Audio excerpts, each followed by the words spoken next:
Alright guys, I guess we'll start talking about the three-year-old fillies that went around the Champagne Stakes over 1200 metres. Dane Baroness being the winner of the race. She looked quite impressive. What were your thoughts on that? I don't have too much to say about the race other than I thought Hortensia was an absolute certainty beat. Really, there's probably no question over the result there.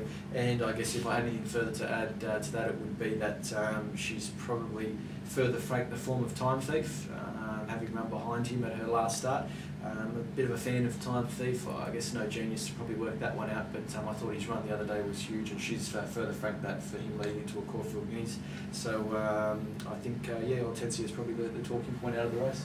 I totally agree. I think she's actually a Caulfield 1000 Guineas filly. She's been looking for a 1400 mile this campaign. Even last start, when she ran third behind Time Thief, she hit the form. She hit the line really well. She travelled a little bit deep from a barrier that day. She was slowly away, and she's run third over 1000 metres, which I think is unsuitable for her. And at this stage of her career anyway, and she hit the line wonderfully well again yesterday, which indicates to a horse that's filly that's probably looking for a mile. I thought also, you know, the run of Dane Baroness. You know, she's a very consistent filly. She hit the line nice. She was fourth, only beaten half length behind Tama and Romney last start, and that form stood up as well. And also Impressive Eagle, Leon McDonald's horse, I thought ran a pretty nice race. She'd only had the one start previously where she won a Quitterville stakes in at Morpheville, and yeah, I thought, you know, I think there's a little bit of depth in this race. Yeah, look, it was typical sort of a stakes fillies race in Melbourne. You know, you've got a fairly bunched finish there, but certainly Hortensia was the notable that was quite unlucky. I guess what I'd like to point out from this race, from a pedigree perspective, the winner, Dane Baroness by Statue of Liberty, a horse that was... it's going well. Yeah, he's a horse that Cheapy from, well, I think he was at Blue Gum. Coolmore leased him out to Blue Gum, and like with a lot of stallions, he's come from nowhere and done a really good job.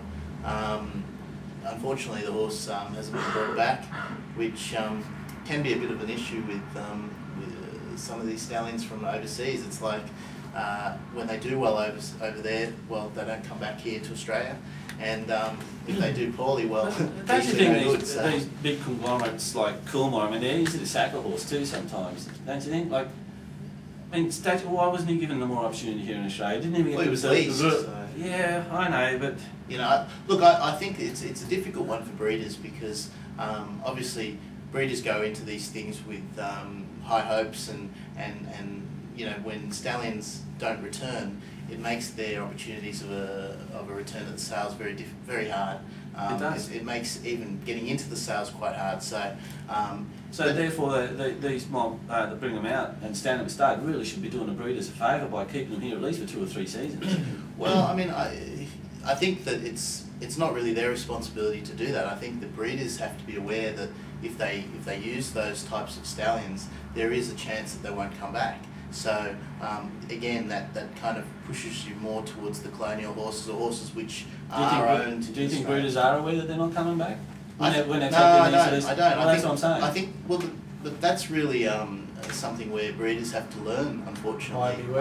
Yeah, it's caveat emptor. You've got a situation there where you know, a lot of people are breeding these days who probably shouldn't be breeding. A lot of these mares that are going to fill these stallions are non-stud book mares that have been brought back or have never had a yearling in a sale for 5 to 10 years.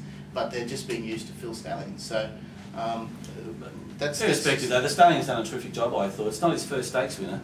He's done a great job from small book. That's right. You know, and really from fairly moderate mares. The horse has done a great job, and it's really a shame that he's not out here. I believe he's from the same family as Light Bullet and Spectacular Spy, which they were horses which had some success over here. Yeah, so it's not completely surprising, I suppose. No, probably bodes well for Duke of Marmalade, who is also from that family, and will be probably coming out here for Coolmore. But yeah, I think we all agree that Hortensia is probably the one to follow out of the race. But I thought the first and third place getters were you know, decent efforts. Yeah.